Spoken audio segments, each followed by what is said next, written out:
Hebdomadaire La Météo, ce journal qui parle de promotion de la microbiodiversité des sols, des femmes de la Mofou et Akono, outillées sur la fertilisation mycorhizienne. Cette information qui barre la une de ce journal est à retrouver en page 3 et le journal La Météo nous fait savoir que sous la houlette de Babette Elundou et Somba, inspecteur général des services au ministère de l'Environnement et présidente du réseau des organisations féminines de la Mofou et Akono, en abrégé ROFMAC, des dames de ce département de la région du centre ont ces 23 et 24 avril dans l'arrondissement d'Akono reçu une formation théorique et pratique dans le domaine. À retrouver donc cette information ce matin en page 3 du journal La Météo. Bat 1, on s'intéresse à l'accompagnement médiatique du progiciel Aigle. Le Minfopra félicite le groupe La Météo dans une correspondance adressée ce 27 avril au président directeur général Dieudonné Mveng. Le ministre de la fonction publique et de la réforme administrative Joseph Lé encourage à poursuivre cette dynamique de partenariat institutionnel exemplaire. Info Matin parle de la restructuration du secteur artisanal minier. Le ministère des Mines, de l'Industrie et du Développement technologique traque et démantèle les unités de production illégales dans le LOM et Djerem. Ce 27 avril, dans ce département de la région de l'Est, le ministre des Mines, de l'Industrie et du Développement technologique par intérim, professeur Foukalistus Gentry, a entamé une visite d'évaluation des recommandations et mesures récemment formulées aux opérateurs. C'est en page 3 que le quotidien Info Matin nous permet donc de revenir sur cette restructuration du secteur artisanal minier. Radar Info parle également de cette même information ce matin. Restructuration du secteur minier artisanal semi-mécanisé au Cameroun. Le professeur Foukalistus Gentry impose le sceau de la légalité. Même son de cloche pour la Tribune, le journal de France Duclerc Billet, qui reste également dans la région de l'Est ce jour. Restructuration du secteur minier artisanal semi-mécanisé. L'État réaffirme son autorité dans la région de l'Est. Le journal nous le fait savoir de la page 4 à la page 5. Parlons à présent de la coopération Cameroun-Allemagne avec Cameroun Tribune, le quotidien à capitaux publics qui nous présente ici l'avenir en discussion. De la page 12 à la page 13, cette information est traitée ce matin au journal que gère Marie-Claire Nana. Parti politique en mode de veille. Après le réajustement du calendrier électoral, l'activité a baissé au sein des formations politiques. Et si la fièvre des élections est tombée, les inscriptions sur les listes électorales, la formation des cadres et l'implantation des structures de base meubles tout de même les agendas. C'est un focus qui vous est présenté ce matin de la page 7 à la page 9 du journal Cameroun Tribune. Le journal de Parfait ici est également disponible en kiosque. Il s'agit du journal de Firmament. Ce journal s'intéresse à la politique ce matin et parle du poste de vice-président du Cameroun. Emmanuel Franck Biya serait-il l'homme de la situation? Ce journal s'interroge. À 54 ans, le Magna occupe aux côtés de son géniteur le devant des scènes politiques et diplomatiques.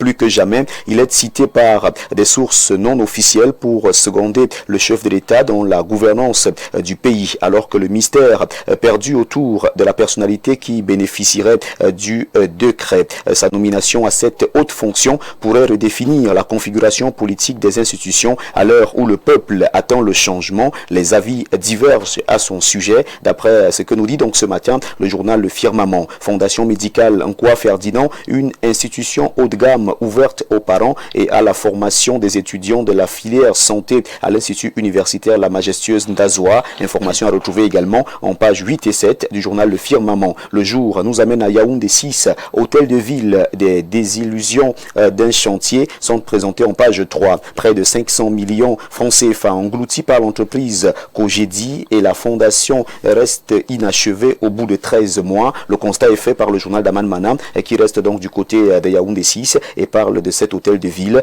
tout en présentant les désillusions d'un chantier. Charles Ebouné s'est exprimé et le journal Mutation a capté sa réaction. Tout est accompli. L'unique journaliste camerounais accrédité par le Vatican à l'occasion de la première visite papale en Afrique feuillette ses souvenirs et situe la portée du message du Saint-Père, notamment lors de l'étape du Cameroun. Crise anglophone, la nouvelle expression présente l'information une ce matin. Encore des tueries de masse. Dimanche 26 avril 2026, une opération de l'armée camerounaise a visé la localité de Nzerem Nyam dans le département du Ngoketunja, région du nord-ouest. Des sources crédibles mais non officielles parlent de 14 morts parmi les combattants séparatistes présumés, mais aussi parmi les civils réunis pour une fête culturelle. On n'est pas loin d'un autre Ngarbou. Le journal s'exclame en page 3. Le Messager nous amène à l'extrême nord ce matin et présente ici le péril sur le recensement. C'est en page 3 que cette information est présentée au journal de Feu Pius Ndjawe. Nous restons dans le septentrion avec l'œil du Sahel de Guibaï Gatama qui s'intéresse au déficit énergétique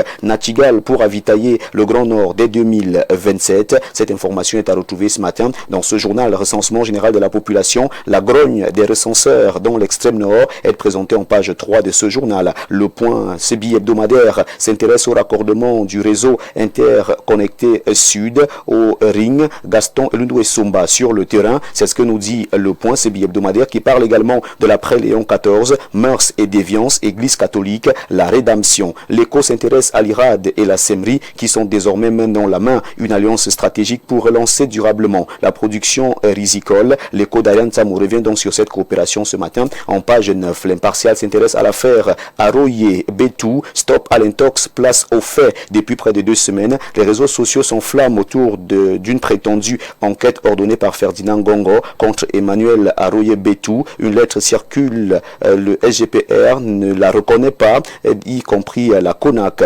L'heure est à rétablir la vérité, d'après ce que nous dit l'Impartial ce matin. En une, le quotidien nous amène dans le septentrion ce matin et parle de cette modernisation du transport aérien du Cameroun. Un pas de plus vers l'excellence avec la mise en service du centre directeur des opérations d'urgence à l'aéroport international de Garoua. Hier, 27 avril 2026, par le Mintransport Jean-Ernest Massé-Nangalé-Bibé, le Cameroun consolide son dispositif de sûreté aérienne et affirme son ambition. Le Pélican parle également de sûreté de l'aviation civile. Garoua se dote d'un centre stratégique. C'est ce que nous dit le journal de Jules Brice Ngaba. En une, AB parle également de cet aéroport de Garoua. Ngalé-Bibé structure la modernisation. Information à lire dans ce journal. Même son de cloche pour Panorama News qui s'intéresse au transport aérien. Garoua se dote d'un centre d'urgence pour une meilleure sécurité aérienne. L'information est présentée dans ce journal qui est en kiosque. Et puis l'Écho nous permet de mettre un terme à cette revue de presse. Le journal Écho de la Léquier nous amène dans la Léquier ce matin et parle de l'assainissement des ménages en eau potable. Une réalité désormais possible à Obala. L'information est présentée en une et ce journal nous fait savoir que le maire d'Obala était bel et bien sur le terrain avec les équipes de la Camwater pour sensibiliser les populations de cette localité du département de la Léquier. Mesdames, Messieurs, c'est avec le journal de Paul Pouna que nous mettons donc un terme à cette revue de presse Acte 2 sur Info TV.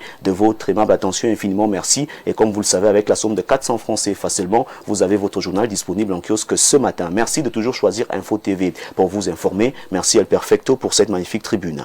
Merci également à toi, TVB, pour cette brillante revue de la presse. Nous nous disons à demain 10h. Avec le même plaisir. Bonne suite d'émission à vous. Mais toujours le Seigneur au centre de ta vie. C'est de ça qu'il s'agit. À tout de suite pour la suite.